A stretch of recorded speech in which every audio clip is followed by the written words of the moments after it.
Você sabia que toda vez que um músico pega um instrumento, seus cérebros acendem como fogos de artifício? Por fora ele pode até parecer calmo e concentrado enquanto lê a partitura e faz os movimentos necessários. Mas dentro do seu cérebro tudo está em festa.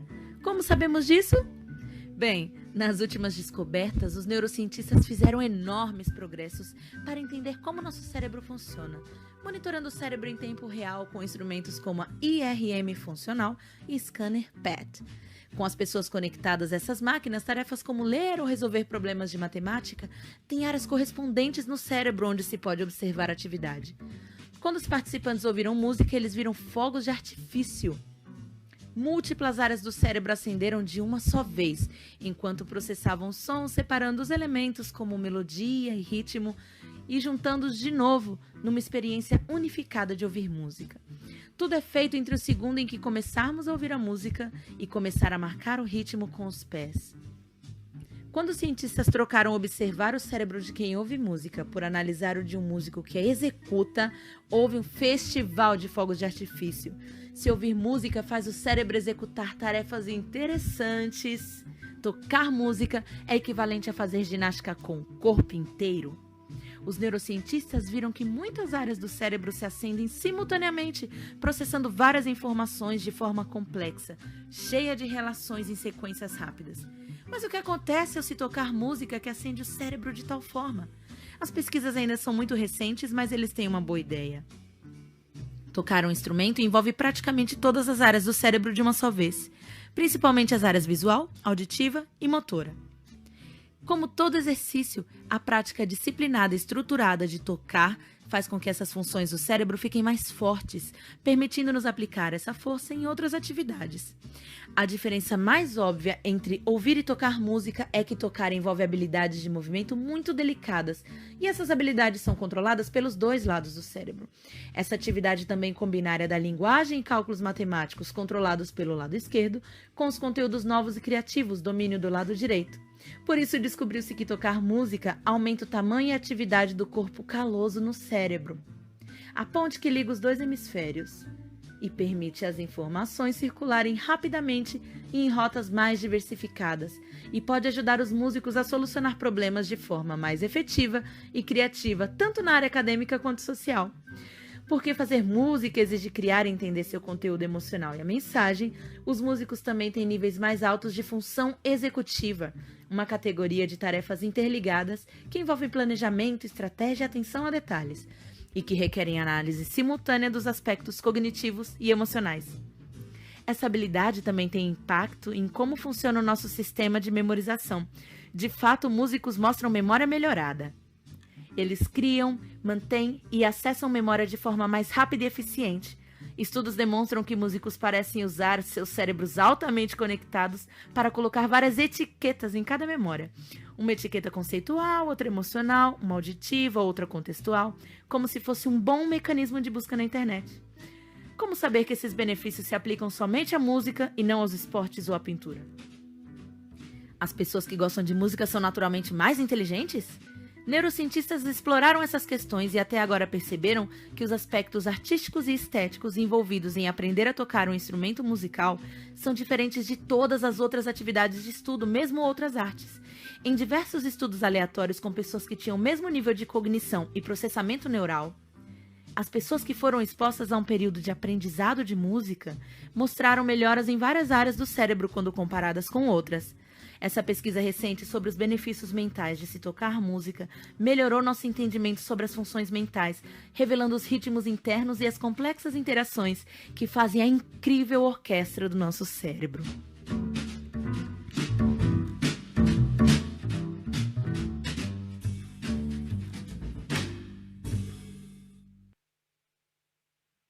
Bom dia, irmãos. Interessante esse vídeo, né? O dia que eu recebi, eu fiquei encantada. E eu mandei para os meus alunos. E olhem isso.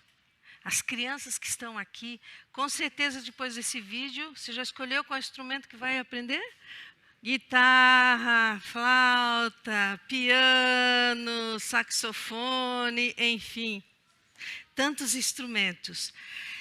quem será que fez na nossa mente, no nosso cérebro, esse emaranhado de aptidões? O nosso Criador. O nosso Criador, eu fico imaginando quando Ele foi formar o nosso cérebro. Os especialistas dizem que com toda a inteligência, com todo o uso da capacidade humana, não chegamos a 10% do que nós podemos desenvolver no cérebro. Que Deus Criador maravilhoso. Quando cantamos, temos luzinhas. Mas quando tocamos, é um show de artifícios no nosso cérebro, na nossa mente. E eu queria saber hoje aqui, levante a sua mão, que eu quero saber quem que toca algum instrumento, gaitinha, qualquer coisa, ou começou a aprender. Eu quero ver as mãos. Quem é que tem aqui de instrumentistas? Levante bem alto sua mão. O seu cérebro, é brilhante. É um privilégio muito grande. Temos esse dom e esse talento de Deus. Um dia eu estava curiosa e pensei, temos tantos instrumentos na Bíblia. Quais são os instrumentos? Como será que eram esses instrumentos? Como foi Deus que deu capacidade mental, Ele deu também capacidade das pessoas construírem instrumentos. Vocês vão ver agora alguns instrumentos que são desde os tempos antigos. A harpa, ela já existia antes do dilúvio. A primeira pessoa que é mencionado na Bíblia como sendo o pai dos tocadores de harpa e órgão, quem era? Jubal. Jubal. Em Gênesis 4, 21, já está lá. O Jubal, ele é considerado isso, porque ele já deveria construir e tocar. Nós temos aqui, quero agradecer o trabalho muito bonito que o André Fernandes fez. Eu mandei para ele os instrumentos e ele organizou e deixou lindo desse jeito. Muito obrigado, André. Nós temos instrumentos de sopro. O que são instrumentos de sopro, instrumentos de corda? São as divisões dos instrumentos. Nós temos isso hoje ainda. São instrumentos de sopro, os que são tocados com ar, sopro, os de corda e de percussão. Cordas são violinos, que nós conhecemos, né? Guitarra, piano, tem as cordas aqui, que dentro dessa parte aqui ondulada. E depois temos a percussão.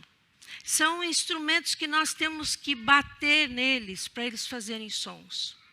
Desde aquela época já existiam essas diferenças, essas classes de instrumentos. As trombetas. Gaita de foles, isso é muito conhecido para nós aqui. São instrumentos medievais, né? Eu já fui nas festas medievais aqui no castelo e vi os instrumentos, eu fiquei maravilhada. Gaita de foles, flauta, chofar. Isso é um instrumento judeu. É um chifre de carneiro ou chifre de algum animal que tem um chifre que dê para fazer essa adaptação. São os instrumentos de sopro. Os próximos instrumentos de cordas. Eu achei tão interessante aquele primeiro quando eu vi. Olha o nome, sambuca. Sambuca com várias cordas. Alaúde. Todos esses instrumentos eu achei na Bíblia e fui procurando como era o formato deles.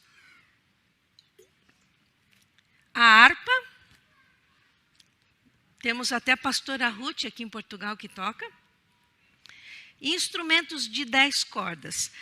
No caso aqui era lira, mas eu vi vários instrumentos que tinham mais cordas.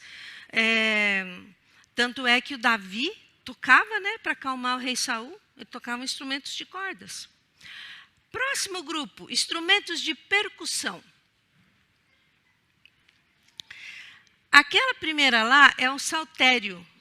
Ele tem cordas, mas ele também é tocado com um instrumentinho de aço, muito interessante. Depois vocês procurem.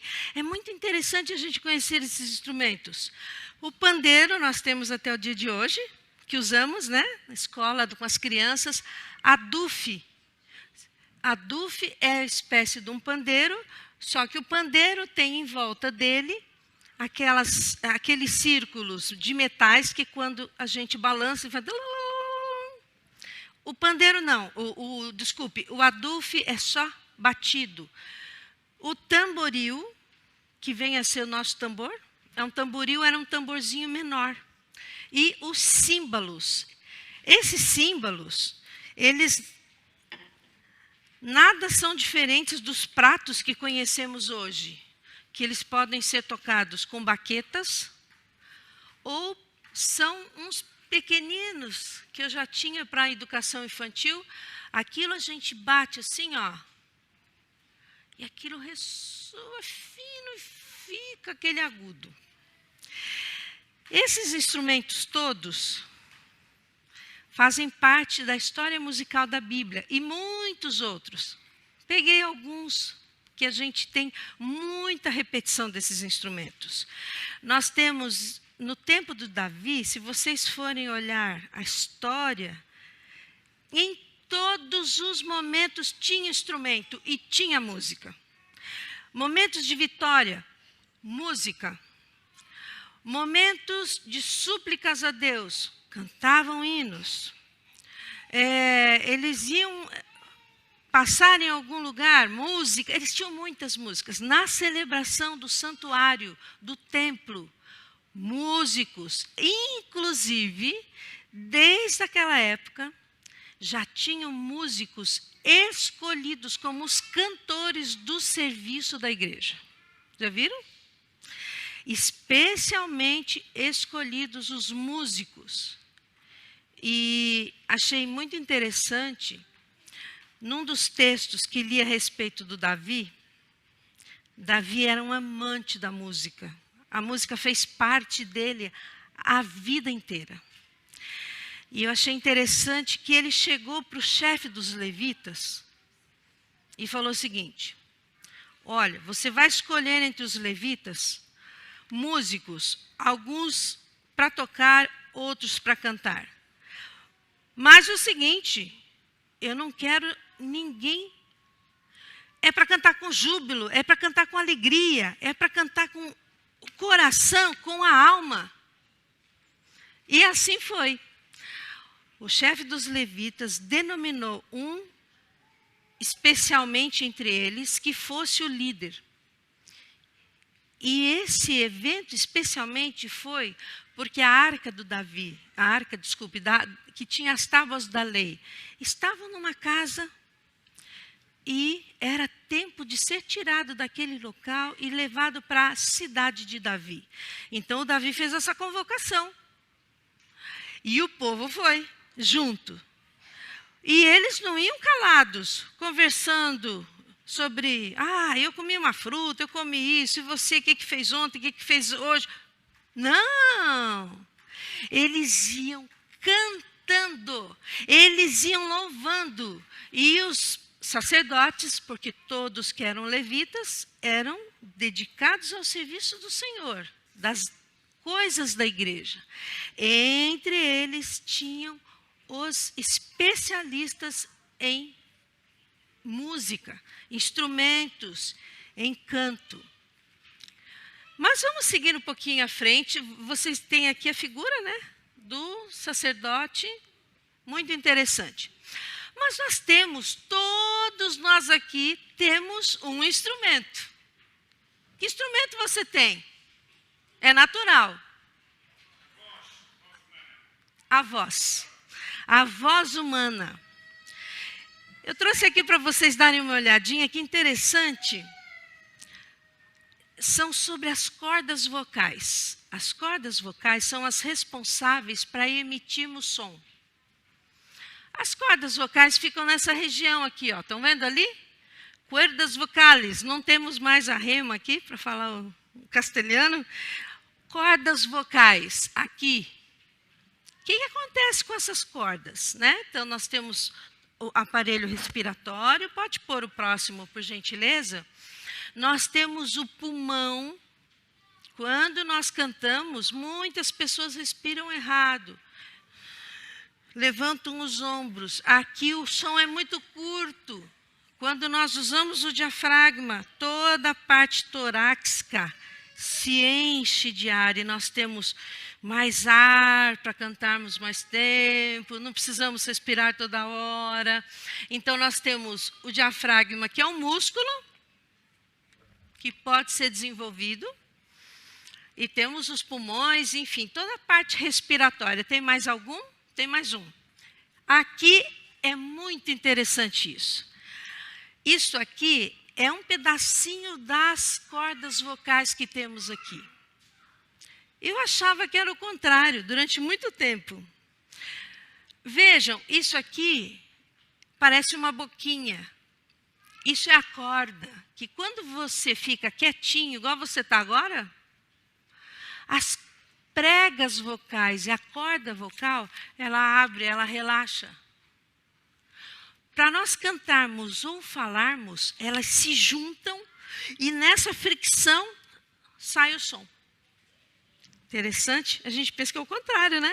Abriu, saiu o som, não, é o contrário.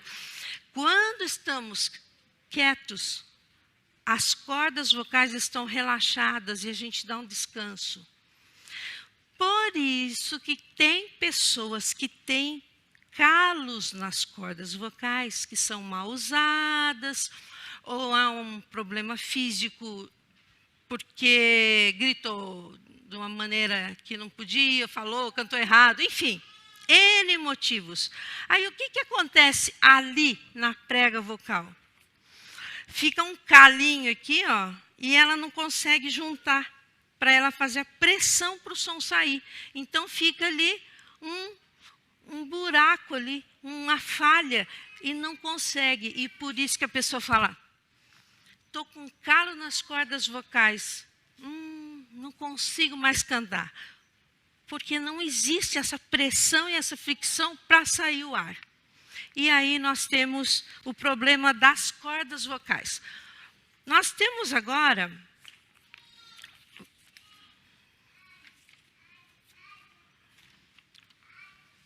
uma perguntinha para fazer para vocês.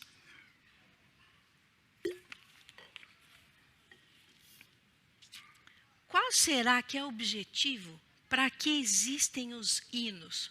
Para que tem os hinos, Ninário? Para que será que existem músicas por aí? Qual é o objetivo disso? Nós temos muitos objetivos porque tem os hinos. Eu separei alguma coisinha. Primeiro, para louvar a Deus.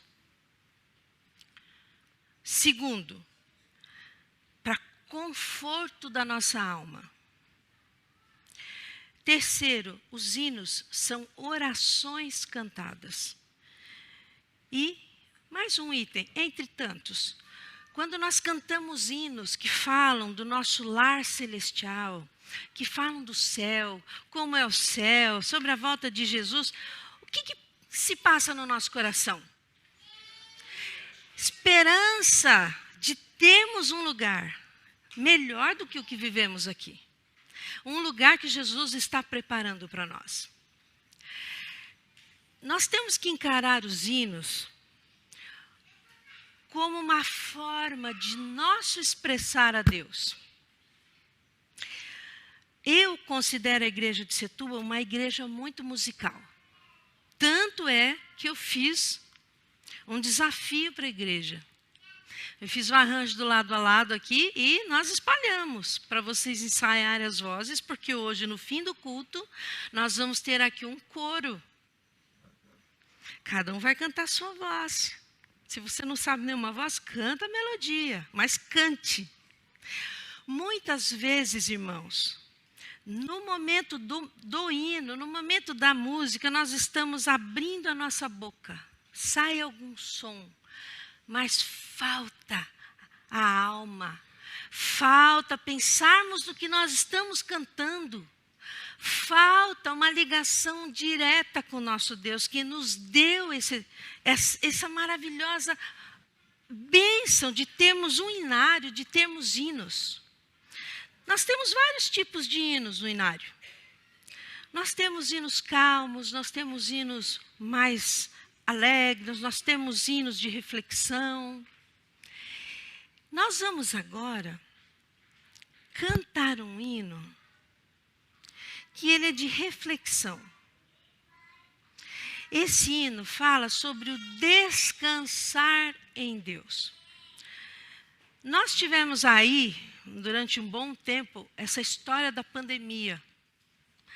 Mas os problemas, as dificuldades, situações adversas da nossa vida não aconteceram só na época da pandemia. Nós estamos vivendo nesse mundo. E esse mundo, ele tem muitas coisas boas, porque o nosso Pai fez um mundo perfeito. Com o pecado, muitas coisas não ficaram mais perfeitas, mas muitas coisas ainda continuam muito boas. Mas eu tenho certeza que nós já tivemos, no decorrer da nossa vida, situações que nos angustiaram, situações que nosso coração ficou apertado, que a nossa mente ficou desgastada. Vamos cantar juntos esse hino de reflexão? É o hino Descansarei. Depois a música vai continuar mais suave. Converse com seu Deus, com o meu Deus, o nosso Deus. Conte para Ele se você tem aí alguma coisa dentro do teu coração que você precisa pedir perdão, alguma coisa que está te carregando, alguma inquietação, alguma dúvida, algum medo. Quem que está livre disso? Ninguém está livre. Vivemos num mundo difícil e de pecado. E essas inquietações, elas trazem, às vezes, muita angústia. Nesse momento, cante. Cante. Você está na sua casa, lembrou de algum hino, está lá varrendo, está lá digitando no computador, está lá fazendo coisa. Pare, cante. A alma é alimentada com estes hinos, com essa esperança de que Deus te ouve. Deus nos ouve sempre, sempre. Podemos colocar o hino, Felipe? Descansarei. É um hino suave, bonito. Vamos cantar uma vez e depois vamos falar com o nosso Deus. Ele vai ouvir tua voz.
Amém. Não faz bem uma música assim? Acalma a alma, acalma a cabeça. E ainda falamos com o nosso Pai.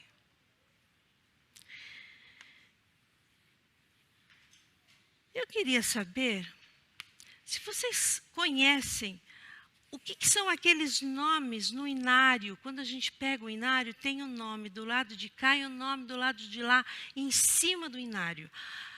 Se alguém tem um inário aí, abra no número 481. 481.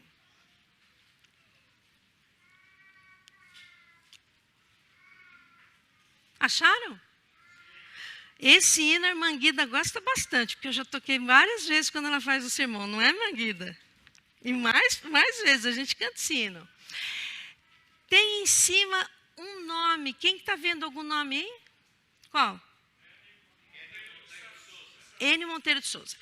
No hino, o hino está aqui. Imagine que isso aqui é o hino. Está o título. Quando tem um nome aqui, é quem fez a música. Quando tem um nome aqui, quem fez a letra. Tá? Esse é um hino que a gente, antigamente, ele tinha o título de Pegadas. Eu conheci esse hino como Pegadas. Esse é um hino lindo.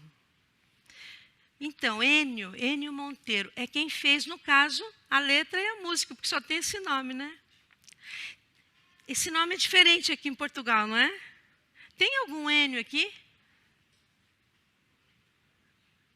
Tem algum Enio? Não? Tem um Enio, venha.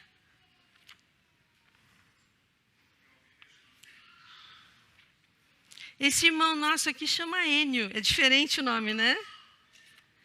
Pode ficar aqui mesmo. Isso, pode ficar aí. Muito bem. Você sabe que Enio é esse? É o Enio que fez a música. Viu? Nós temos o privilégio de termos o irmão Enio, que vem nos ajudar muitas vezes aqui em Setúbal. Ele está morando agora em Portugal. Viram só que maravilha? E ele tem muitas outras músicas maravilhosas. Eu já falei para ele, tem uma música linda, ó, Felipe, para você cantar. É para um soprano. Fala sobre a figueira, se não der flores, não der frutos, mesmo assim, eu vou louvar a Deus. É lindo esse hino. Enio, como foi que você teve a ideia? O que aconteceu para você fazer esse hino? Conta para nós, por favor. Bom dia, irmãos. É um prazer estar aqui. Tá?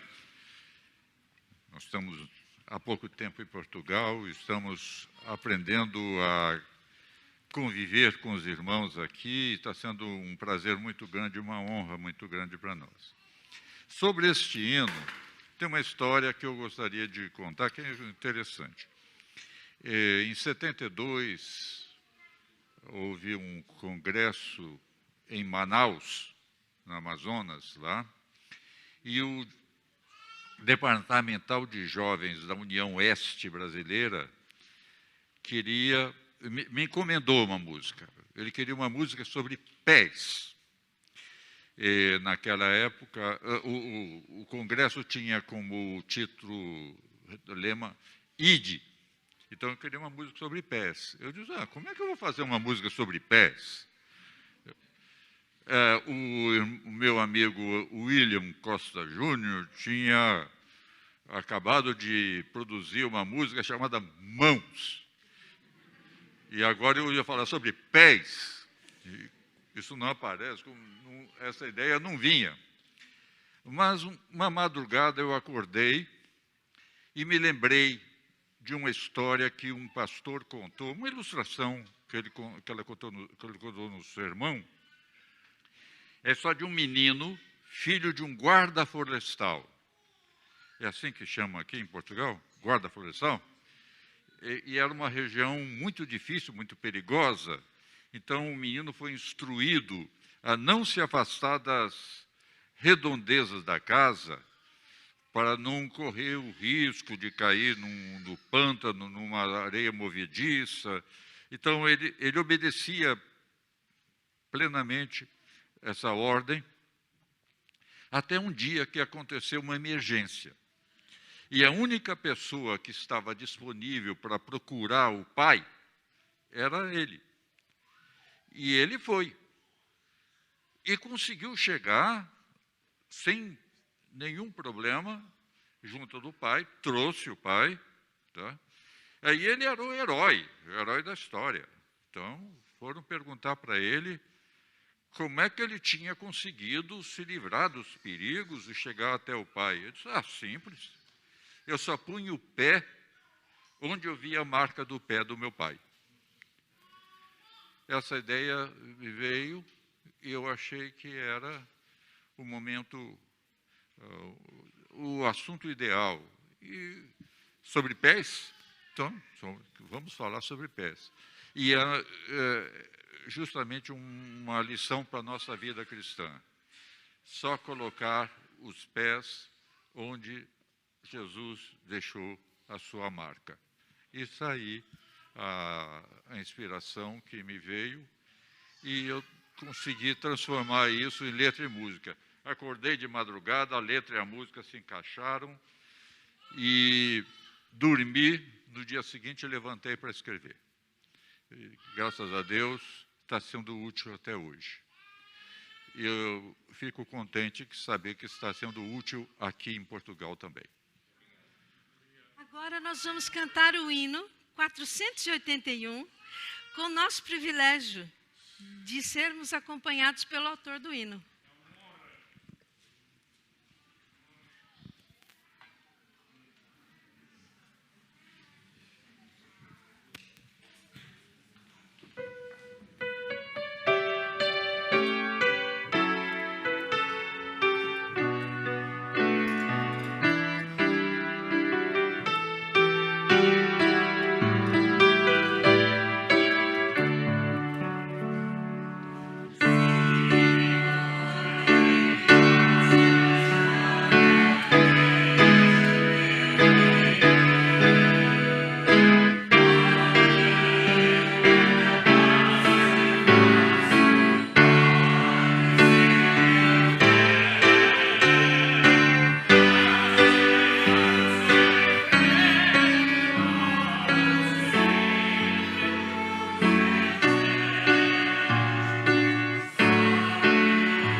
Folgado Paulo, se empolgou na pegada. Vejam interessante aquela marca da pegada. Existe um poema que é Jesus e Eu, nas pegadas, que diz, esse poema lindo, que é o momento mais difícil que a pessoa estava sozinha. Senhor, estou aqui só um pé só, e cadê o Senhor que estava me acompanhando? Sumiu no momento mais difícil. E diz o poema, não, meu filho, você vê uma pegada só porque eu te carreguei no colo e são as minhas pegadas. Este hino vai voltar com o título original, o Enio estava me falando, sai agora um novo inário para o próximo ano. E volta de novo o título original, que é Pegadas, desse hino. Vai ter novamente no inário, acho que mais músicas, né, Enio? Enfim, esse hino é maravilhoso. São hinos que confortam o nosso coração. Eu pulei uns textos, Felipe, e eu queria saber se existe a possibilidade de voltar. Porque vai calhar bem aonde eu quero seguir. Eu já estou terminando. nós temos muitos textos na Bíblia. Os salmos estão, nossa, lotados de textos. Chegue ao Senhor, cante com alegria, cante com júbilo, entregue teu coração, cante com a tua alma, cante. É isso o tempo todo. Em Crônicas, em Samuel, no Novo Testamento, você, mas não tem, o pessoal não cantava. Não, eles cantavam também, eles cantavam no templo. Mas no Velho Testamento, esses hinos levavam o povo a pôr a sua mente no Deus que viria, no Deus libertador, no Deus que salva. E eles tinham muito isso no seu coração, cantavam. Eu queria ler, então, vocês podem acompanhar aqui, Salmos 47, 7. Pois Deus é o Rei de toda a terra, cantai louvores com inteligência. O que é cantar louvores com inteligência? Alguém aqui tem uma ideia do que é cantar louvor com inteligência? Existe louvor com burrice? Se a Bíblia fala cantar louvor com inteligência, é porque tem hino que não é com inteligência. Né? Inteligência quer dizer com a tua razão. Cante hinos com o teu preparo. Cante hinos com a tua total capacidade de fazer aquilo melhor. Cante com inteligência. O próximo texto, por gentileza. Se encontra em 1 Crônicas 15, 22. E Quenanias, chefe dos levitas, tinha o encargo de dirigir o canto, ensinava-os a entoá-lo, porque era entendido. Pode passar o próximo texto que eu vou juntar com esse. Cantai-lhe um cântico novo, tocai bem e com júbilo. Salmos 33, 3. O próximo, por gentileza, é o último. Salmos 47, 1. Batei palmas, todos os povos, aclamai a Deus com voz de triunfo. Nós juntamos os 3 versos. O primeiro era com inteligência. O segundo dizia de uma pessoa que ensinava o pessoal a entoá-los porque ele era entendido. Este é um verso que diz o seguinte, irmãos. Para Deus, o melhor. Não adianta você fazer para Deus um serviço mal feito. Você tem que se preparar para isso. Você tem que fazer o teu melhor. Então, se você sente que você tem uma deficiência e tem alguém que pode te ajudar a fazer melhor, você vai fazer um solo, vai cantar um hino, você vai tocar um instrumento, você vai estar num coro, você vai... Significa que você tem que fazer o teu melhor, ter um preparo para estar louvando a Deus.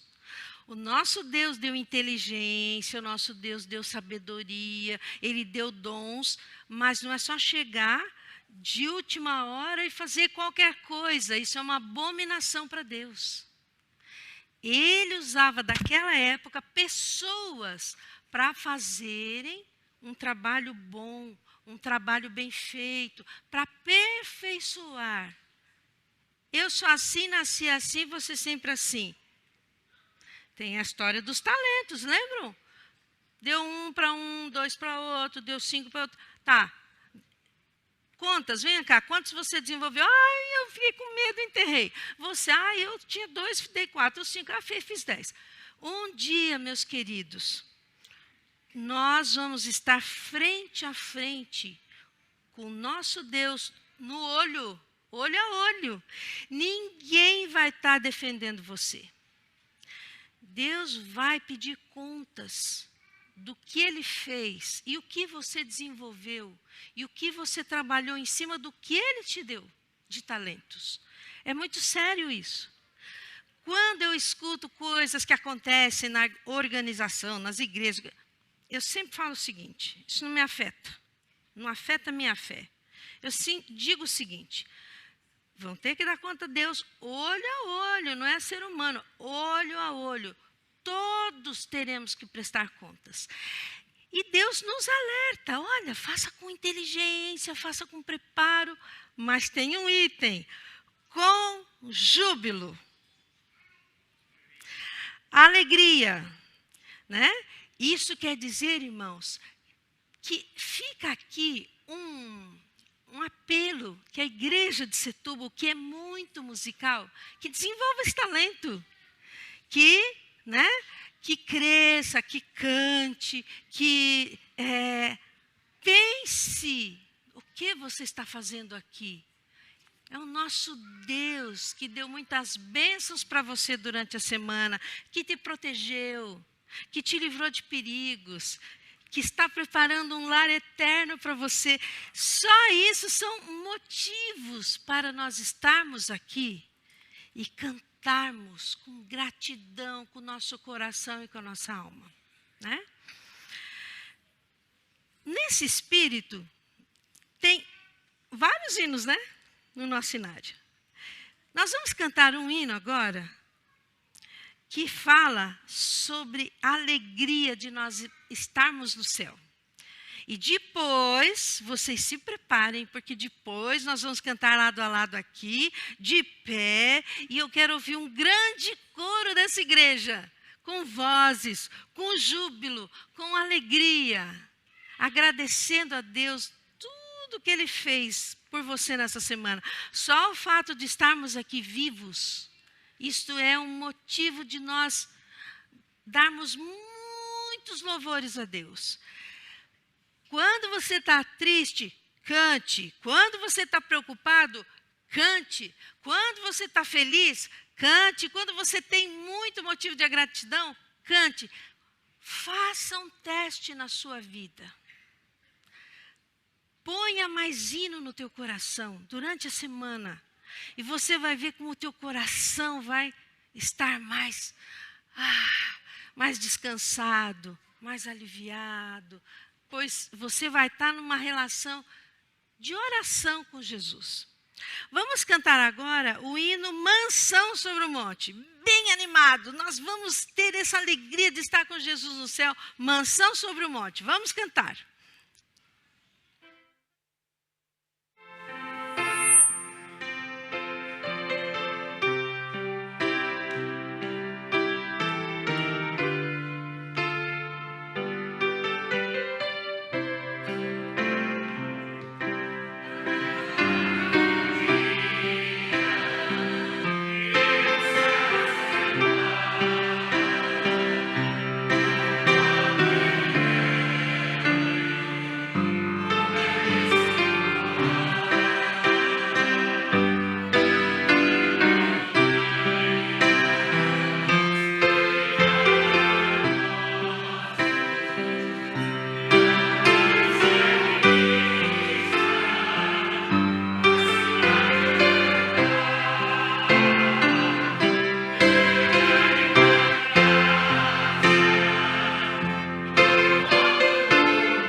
Esse é o desejo que todos temos um dia, de estarmos no céu. Eu vou pedir agora que vocês se levantem e lado a lado nós vamos cantar esse hino maravilhoso, que é o dia mais esperado por todos nós. E como será bom todos nós que estamos aqui estarmos lá no céu.